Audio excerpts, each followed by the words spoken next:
Bonjour à toutes, bonjour à tous. Aujourd'hui on est le mercredi 3 décembre 2025 bien sûr, et je vous souhaite la bienvenue dans le français c'est facile avec Adrien. Le mercredi, c'est le jour des enfants. C'est le jour où les enfants ne vont à l'école que le matin et où l'après-midi, ils vont faire leurs activités sportives. On va les emmener à la piscine, à la patinoire, au zoo, au parc d'attractions. On va faire plein de choses avec ces enfants. Et ce matin, je voulais vous parler du marché de Noël. Parce que ça aussi, c'est quelque chose que les enfants adorent. Alors Noël, je pense que vous connaissez ce que c'est. C'est Christmas Eve en anglais. On dit d'ailleurs Merry Christmas pour Joyeux Noël. Et pour les Japonais qui m'écoutent, Merikuri. Donc, Noël, c'est à la fin du mois de décembre. C'est le soir du 24 décembre. Et en France, dans beaucoup de villes, on installe le marché de Noël. Alors, les marchés, je vous en ai déjà parlé dans ce podcast. Je vous ai déjà expliqué ce que c'était. Mais je vais vous en reparler une minute pour que vous compreniez et pour que vous puissiez suivre mon explication après. Le marché, c'est une tradition en France. Dans toutes les villes de France, il y a un marché, 1 ou 2 fois par semaine. Ce sont des commerçants, un primeur, un boucher, un traiteur, un poissonnier, qui vont se réunir sur la place du village avec leurs stands, avec leurs marchandises, et qui vont vendre leurs produits aux Français ou aux touristes, à tout le monde. Ça, c'est le marché. Ce n'est pas le supermarché, c'est le marché. Si vous êtes en France, allez faire le marché. C'est traditionnel, c'est très sympa. On boit un petit coup en terrasse après, un petit verre de blanc ou de rouge, comme vous voulez. En tout cas, c'est très sympa. Ça, c'est les marchés en général. Ça existe toute l'année dans beaucoup de villes françaises. Et le marché de Noël, ça n'existe qu'au mois de décembre. C'est quoi le principe ? Eh bien, c'est un peu le même principe que les marchés classiques, sauf que on va retrouver des choses différentes et le marché de Noël va être en place tout le mois de décembre. Je vous en parle aujourd'hui parce que je suis allé au marché de Noël de Bayonne le week-end dernier. J'habite près de Bayonne, c'est une ville dans le sud-ouest de la France, qui est près de la mer, près de l'océan Atlantique. Et la ville de Bayonne a fait construire un marché de Noël sur une place de la ville. Alors, qu'est-ce qu'il y a dans ce marché ? Qu'est-ce qu'on va trouver dans les marchés de Noël ? On trouve souvent la même chose et tous les ans, ça revient. On trouve d'abord tout ce qui est nourriture. Vous pouvez manger sur un marché de Noël. Il y a des churros, comment ça s'appelle ? Au parc d'attractions, comme à la fête foraine. Il y a des sandwichs, des burgers. Il y a du vin chaud. Est-ce que vous avez déjà goûté du vin chaud ? Le vin chaud, c'est du vin rouge qu'on fait chauffer et qu'on assaisonne avec de la cannelle, avec des oranges, avec des épices. Et moi, j'adore le vin chaud. Je n'en bois qu'à Noël, je n'en bois que pendant les marchés de Noël, mais j'aime ça. Ça réchauffe bien quand il fait froid. Donc ça, c'est la partie nourriture qu'on peut manger sur place. Mais on va aussi retrouver des produits artisanaux, des produits de l'artisanat qu'on peut acheter et emmener pour manger chez soi. Des pâtés, du foie gras, du saucisson. On va retrouver des gâteaux de Noël, des sucreries. On peut retrouver des fromages de la région. En fait, un peu comme sur un marché classique. Ça, c'est la partie nourriture. Et on va retrouver aussi beaucoup de produits artisanaux, là aussi, de produits d'artisanat, mais qui ne se mangent pas. On va retrouver des petits bijoux fantaisie, des parfums, des bougies, qu'est-ce qu'il y a d'autre, des puzzles, des jouets pour les enfants. On va retrouver tout un tas de petits objets, tout un tas d'objets, voilà, que vous pouvez acheter au marché de Noël. Et comme le marché de Noël dure 1 mois, eh bien, la ville construit des petites maisons dans lesquelles les commerçants vont s'installer pour vendre leurs produits. Souvent, il y a aussi quelques attractions. Au marché de Noël de Bayonne, à côté de là où j'habite, il y a une grande roue, comme dans une fête foraine. Il y a une espèce de manège pour les enfants. C'est très sympa, c'est très bon enfant, c'est vraiment esprit de famille, esprit de Noël. Pour ceux qui aiment ça, c'est super. En tout cas, les enfants adorent. Et bien sûr, on retrouve aussi le siège du Père Noël avec le vrai Père Noël. Parce que, évidemment, le Père Noël existe. Il faut juste le temps qu'il mette sa fausse barbe, sa fausse perruque et son habit de Père Noël. Et il est prêt pour prendre des photos avec les enfants. Donc, sur les marchés de Noël, on retrouve tout un tas de choses à acheter, à manger et à boire. Là où j'habite, le marché de Noël est assez petit, mais il y a des grandes villes en France où c'est très grand. Par exemple, à Paris, le marché de Noël est sur les Champs-Élysées, à la fin des Champs-Élysées, près de la Concorde. Et je crois que le plus grand marché de Noël de France, c'est à Strasbourg. Je n'y suis jamais allé, mais dans ma tête, pour moi, Strasbourg, c'est la ville en France où il y a le plus grand marché de Noël. Donc si vous habitez dans l'est de la France, dans le nord-est, vous pouvez aller à Strasbourg pour voir le marché de Noël et passer un bon moment. Franchement, c'est sympa, il y a une bonne ambiance. Alors, je ne vais pas vous dire qu'on mange bien, puisque c'est de la nourriture assez classique, un peu fast-food, très gras, très sucré. Mais bon, une fois de temps en temps, c'est pas mal. Et surtout, on boit du vin chaud. Et ça, c'est top. L'alcoolique qui boit beaucoup de vin chaud. Non, en plus, c'est pas vrai, j'en bois quasiment jamais. Et maintenant, on passe à l'expression du jour, qui est ne pas dire un mot de travers. Alors, c'est quoi cette expression ? Ça veut dire quoi ? Et quand est-ce qu'on l'utilise ? Je vais vous dire ça tout de suite, mais d'abord je vous explique les mots. Ne pas, c'est la marque de la négation. Vous qui êtes intermédiaire et avancé en français, vous connaissez ça. Ne, pas, c'est la marque de la négation. Je ne mange pas, c'est le contraire de je mange.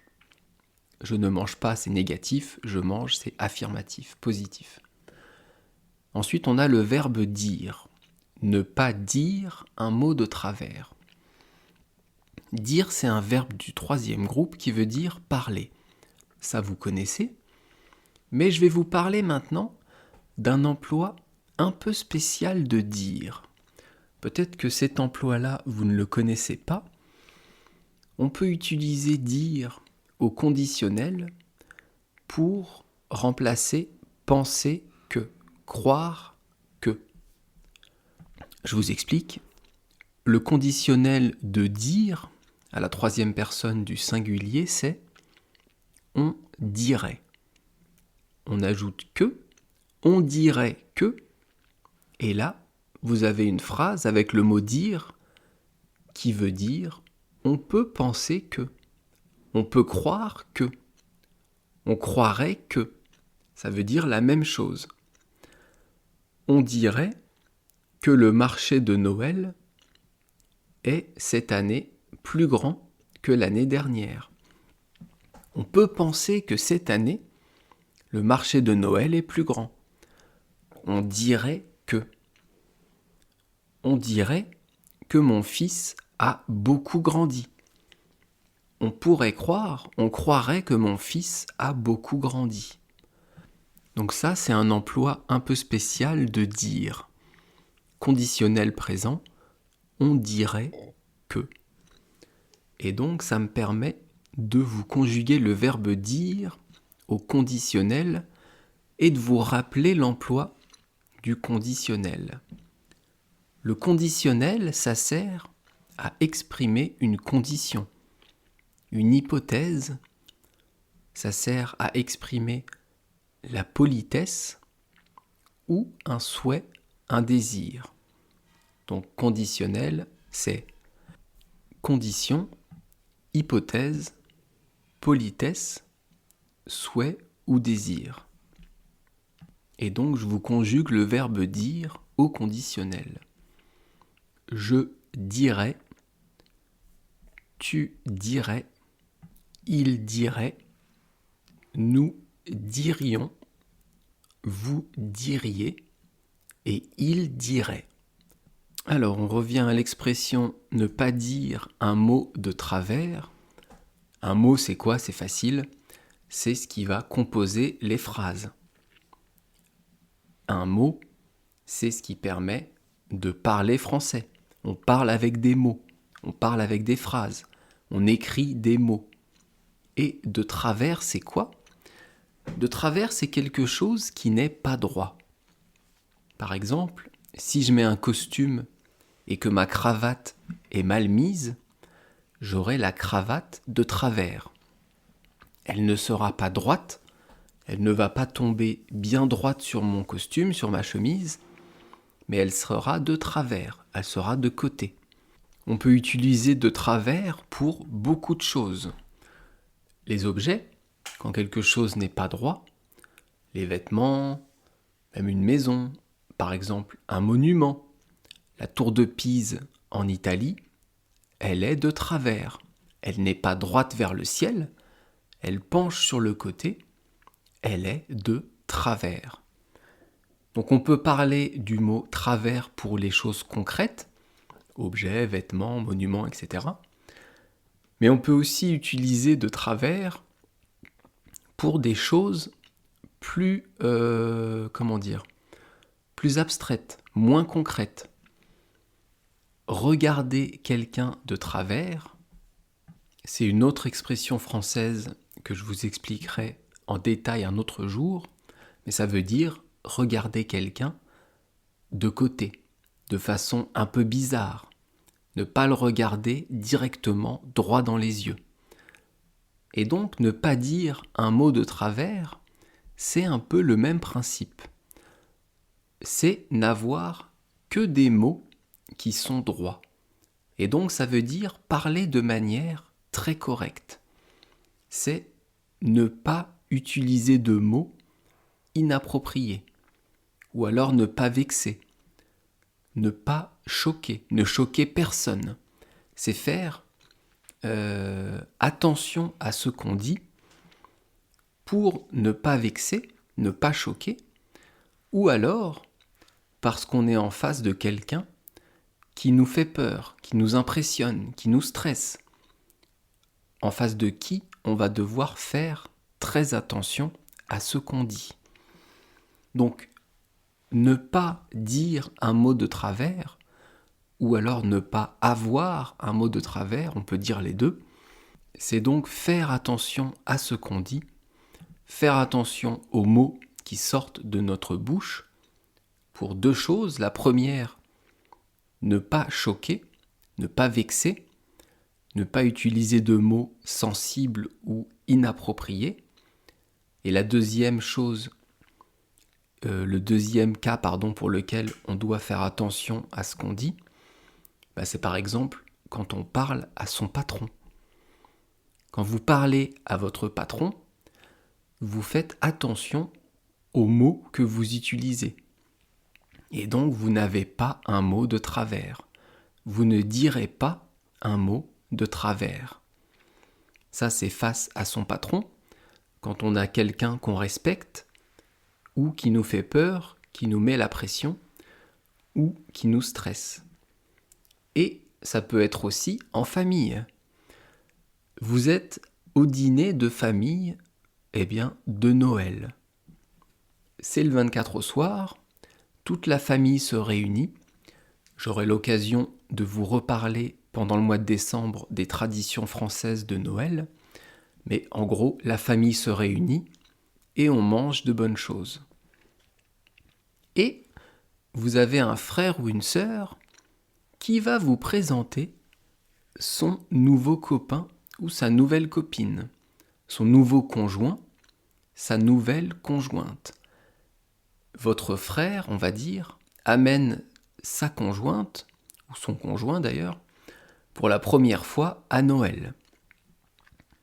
Le dîner se passe, vous discutez, et à la fin, votre frère vous demande « Alors, t'as pensé quoi de ma copine ou de mon copain ?» Et vous allez lui faire un retour. Il est sympa, il a l'air intelligent, il est beau, ou elle est sympa, elle est intelligente, elle est belle. Et il ou elle n'a pas dit un mot de travers. Il n'a pas eu un mot de travers. Ça veut dire que le nouveau conjoint ou la nouvelle conjointe de votre frère n'a pas eu un mot plus haut que l'autre, a fait attention à ce qu'il a dit et a parlé correctement pour ne choquer personne, peut-être pour faire bonne impression la première fois. Donc ne pas dire un mot de travers, c'est vraiment faire attention à ce qu'on dit. On peut dire aussi ne pas avoir un mot plus haut que l'autre. Faire attention à ne choquer personne, faire attention à ce qu'on dit, par respect, par peur, par différentes émotions, mais c'est faire très attention à ce qu'on dit. En anglais, j'ai mis tout simplement to not say improper words. Maybe there is an expression more similar to ne pas avoir un mot de travers in English, but I didn't find it on internet and I don't know how to say it well in English, so if you can tell me, si vous pouvez me le dire, ça serait top. Demain, on va bien sûr parler d'une nouvelle expression française qui est raconter des salades. Est-ce que vous connaissez cette expression ? Sinon, je vous retrouve demain, et si oui, je vous retrouve quand même demain pour que vous puissiez écouter du français et vous améliorer. Merci beaucoup, à bientôt, bye bye, hasta luego, matane.